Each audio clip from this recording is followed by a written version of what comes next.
El mundo de los videojuegos se ha convertido en un lugar lleno de oportunidades de explorar diversas travesías, de salvar el mundo, de poder tomar el control sobre los mejores jugadores de diversos deportes, entre muchas más cosas. Es un mundo que ha evolucionado rápidamente en los últimos años, donde muchos de nosotros hemos crecido con alguna de las diversas consolas que las compañías han sacado a lo largo del tiempo. También podemos ver que los mismos jugadores nos hemos atacado defendiendo a una marca.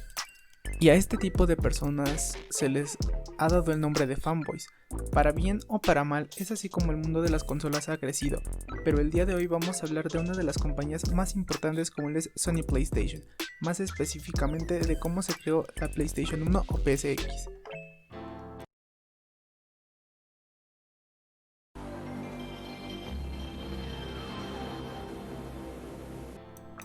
Esta historia da comienzo en junio de 1991 en el Consumer Electronics Show. Sony anunciaba al mundo una consola de videojuegos que había creado en asociación con Nintendo, el cual era un SNES con una unidad CD-ROM incorporada. Era un proyecto llevado adelante por Ken Kutaragi, un ejecutivo de Sony que había salido de la división de ingeniería de hardware. El proyecto era seguir en el camino de Nintendo hacia el nuevo mundo multimedia, y además era una forma para que Kutaragi le mostrara a la compañía qué tan importante podía ser la industria de los videojuegos. Pero la gran N rompería el acuerdo que tenía con Sony para hacerse socio de Philips. Esto era humillante y a la vez enfureció al presidente de Sony. Tras esto, Kutaragi siguió trabajando con un fuerte respaldo de Sony.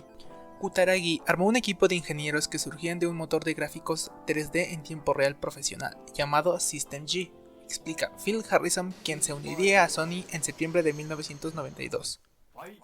Para comenzar a trabajar en la publicidad de juegos en Europa, y quien eventualmente sería el presidente de Sony Computer Entertainment Worldwide Studios. System G era una computadora de efectos especiales que usaba para generar efectos en transmisiones en vivo. Después de la traición de la gran N a Sony, les propusieron que siguieran involucrados en áreas no relacionadas con el juego del proyecto, aunque probablemente era una estrategia para impedir cualquier intento de Sony para entrar en el mercado de los juegos por su cuenta. Kutaragi estaba frustrado. No solo comenzó a enfrentar críticas y resentimientos de muchos en Sony, que no estaban de acuerdo con que Sony entrara en el mundo de los videojuegos, sino que también el proyecto comenzó a perder foco dentro de la compañía.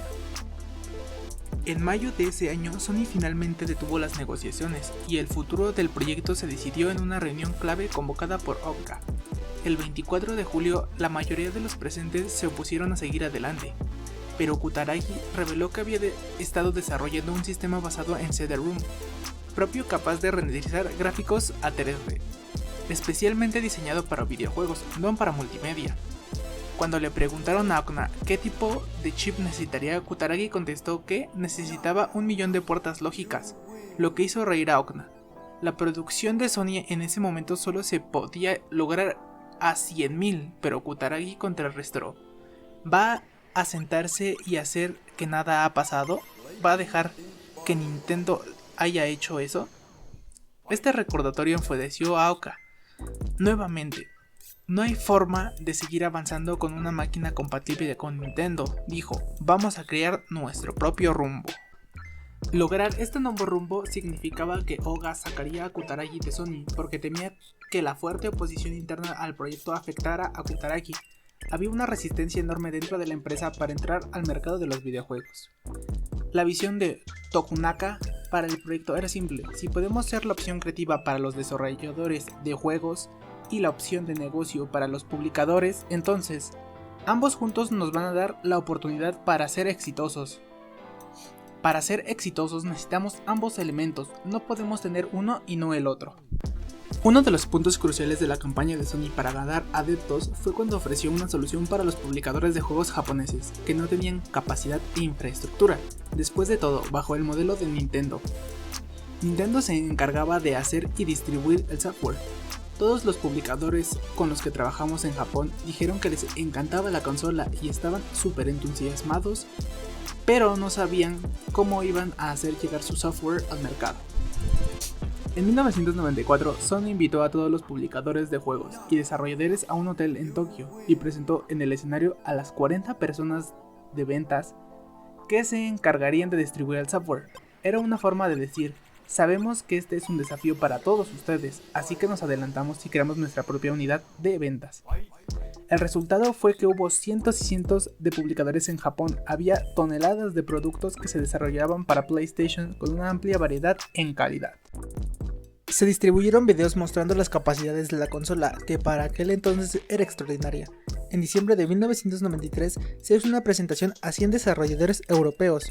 Uno de los asistentes, Jess Argonauts, no lo podía creer. Jess dijo que no quería que la demo estuviera corriendo en ese hardware, sino que estaba corriendo en una estación de trabajo de Silicon Graphics.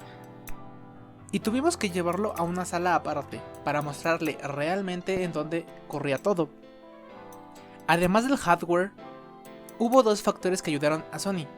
El primero fue que los desarrolladores occidentales estaban comenzando a investigar sobre la reproducción de video en CD-ROM para la PC y experimentando con el 3D. El segundo fue que los publicadores japoneses les era muy difícil crear juegos para Sega y Nintendo. Era caro, riesgoso y lento. El proceso de reproducir cartuchos podía llevar entre 10 y 12 semanas, lo que significaba que tenían que producir estos cartuchos de acuerdo a predicciones del mercado, y era difícil reaccionar a la demanda real. Sony ofreció un sistema de órdenes que demoraba entre 7 y 10 días. Era un cambio rotundo en la economía del mercado. Sony no tenía estudios de desarrollo interno, recién apareció en 1994, aunque era una debilidad para Sony que debía confiar en terceras partes para la creación de contenidos para el PlayStation. Para los desarrolladores significaba menos competencia. Pero Sony ya tenía planes, adquirió a Psygnosis en mayo de 1993. Eventualmente este estudio crearía los populares Wipeout y Destruction Derby para el lanzamiento europeo en 1995. Ridge Racer de Namco se destacaba claramente entre los títulos para el lanzamiento japonés. Harrison pudo ver el juego unas pocas semanas antes de su publicación el 3 de diciembre y quedó gratamente impresionado, y luego vio una pequeña demo de un producto en desarrollo que terminaría de definir el éxito de la consola. Fue casi como al pasar, una de las personas haciendo la demostración me preguntó si me gustaría ver otro juego en el que se estaba trabajando. Sí, claro, dije. ¿Cómo se llama? El nombre del juego es Tekken. El resto de los juegos para el lanzamiento fueron bastante menos memorables, con la notable excepción de Ridge Racer. No había forma de extrapolar el éxito global que ocurriría a partir de esa primera línea de juegos, dice Harrison. Y sin embargo, Sony agotó las 100.000 unidades que había puesto para el lanzamiento. Otras 200.000 se vendieron en los primeros 30 días de la consola. El precio era de 39.800 yenes, aproximadamente unos $390. Un poco menos que el precio de la Sega Saturn de 44.800 que había salido el mes anterior. El precio de la PlayStation, que sería un instrumento del éxito, era un tema sensible dentro de Sony, porque a contramano de la tradición corporativa, la PlayStation se vendía a pérdida. Kutaragi defendió la estrategia, ya que apostaba a que el precio de las memorias disminuyeran. Además, el modelo de negocio de la PlayStation era muy distinto al modelo convencional de Sony. En vez de depender de las ganancias por la venta directa del hardware en la consola, las ganancias provenían de la venta posterior del software. Y así fue como de la traición por parte de Nintendo terminaría naciendo la primera PlayStation, siendo una de las consolas más reconocidas y más memorables.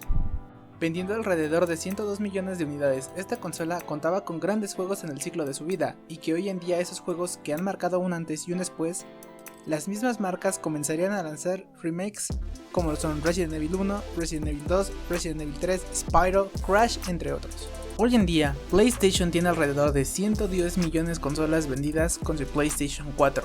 ¿Pero qué es lo que hubiera ocurrido si Nintendo no hubiera traicionado a Sony? ¿Sony en algún momento se hubiera metido en el mundo de las consolas?